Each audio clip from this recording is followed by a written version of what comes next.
जय हिंद दोस्तों। देश में क्या चल रहा है?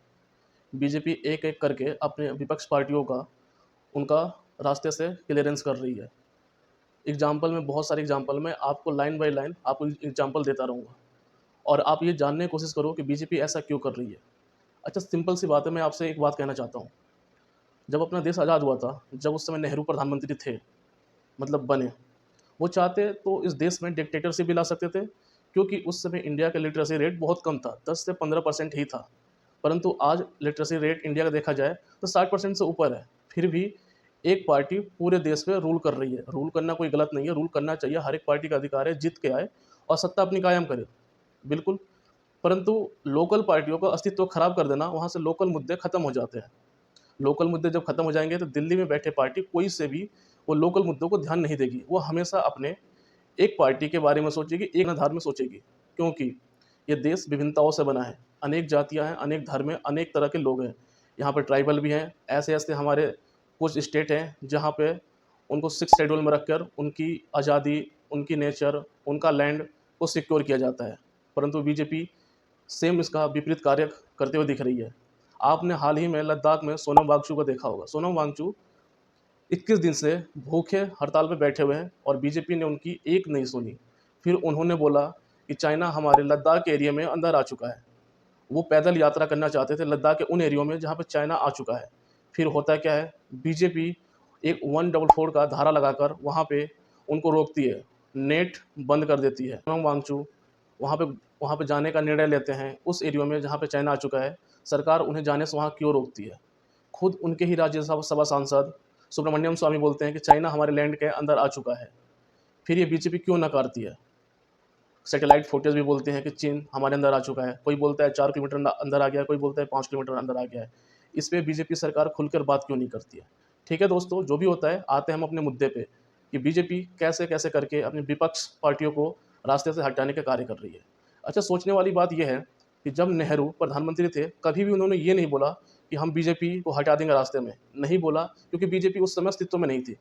उस समय विश्व हिंदू परिषद और अन्य पार्टियां कुछ थी, परंतु उन्होंने कभी नहीं बोला कि इस पार्टियों को मैं अस्तित्व हटा दूंगा। तो बीजेपी बोलती है कि कांग्रेस मुक्त भारत होगा। भाई, क्यों कांग्रेस को खत्म करना चाहते हो? सिंपल सी बात ये सोच दोस्तों, अगर देश की दो पार्टियां हैं, कांग्रेस और बीजेपी, अगर उसमें से कांग्रेस खत्म हो जाती है, वैसे तो होने वाली नहीं है, पर हो जाती है, तो क्या आपको लगता है कि आपके सारी मुद्दे बीजेपी सॉल्व कर देगी?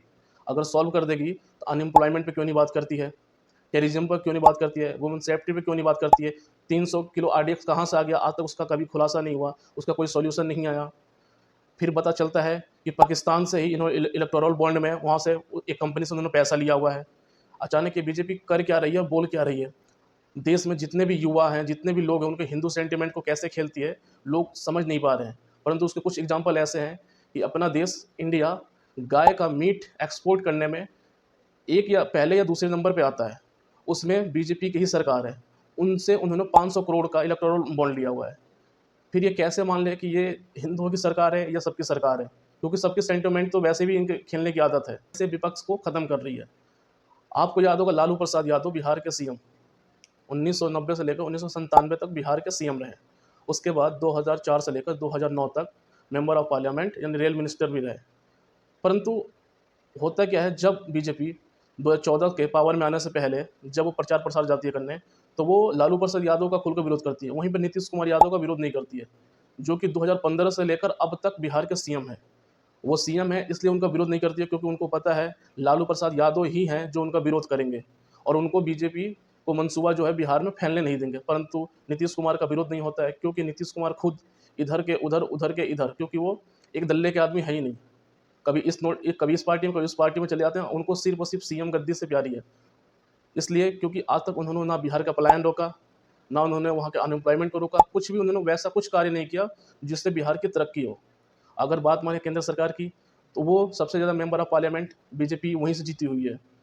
पहले यूपी, फिर दूसरा बिहार। फिर वो बिहार में क्यों नहीं कार्य करती जहाँ से वहाँ के लोगों को पलायन रुके, वहीं पे लोगों को वहाँ रोजगार मिले, जिससे अपने परिवार के पास रह सके। ये सारी बात मैंने इसलिए बताया क्योंकि नीतीश कुमार सीएम है और नीतीश कुमार पे कोई कार्रवाई नहीं होती है। कार्रवाई कहने का मतलब ये कि जब वो सीएम है तो उनका कर्तव्य बनता है कि वहाँ के लोगों के लिए कार्य करें। परंतु होता क्या है कि हमेशा देखा जाता है कि सिर्फ और सिर्फ लालू यादव और उनके बेटे पे ही तंज तंज कसा जाता है। कसो, क्योंकि ये लोकतंत्र है, बोलने की आज़ादी है, जिसको चाहो उसके बोलो, बोलने का अधिकार हमें कॉन्स्टिट्यूशन देता है।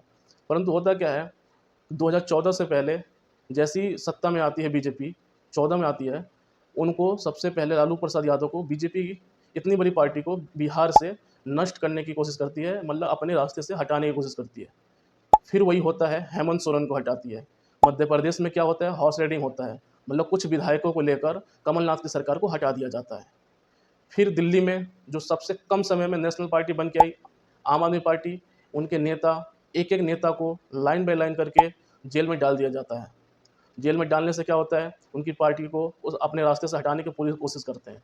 जैसे एग्जाम्पल में, पहले वो दिल्ली के सीएम बने, फिर उनकी एक पार्टी पूर्ण बहुमत से पंजाब में सरकार बनाती है, उनकी ही पार्टी गुजरात में 5-6 एमएलए जीत कर लाते हैं। इससे बीजेपी को ये लगता है कि आने वाले टाइम में कांग्रेस से तो कम डर है, पर सबसे ज़्यादा डर है तो हमें सिर्फ आम आदमी पार्टी से। अच्छा, फिर इसके बाद क्या होता है, कांग्रेस के अकाउंट को फ्रीज कर दिया जाता है, वो भी अकाउंट चुनाव से पहले। क्यों? ताकि चुनाव में अच्छे से वो प्रचार प्रसार ना कर पाएँ, अपनी जनता तक अपनी चीज़ों को ना पहुँचाएँ कि उन्होंने क्या काम किया है, क्या नहीं किया है।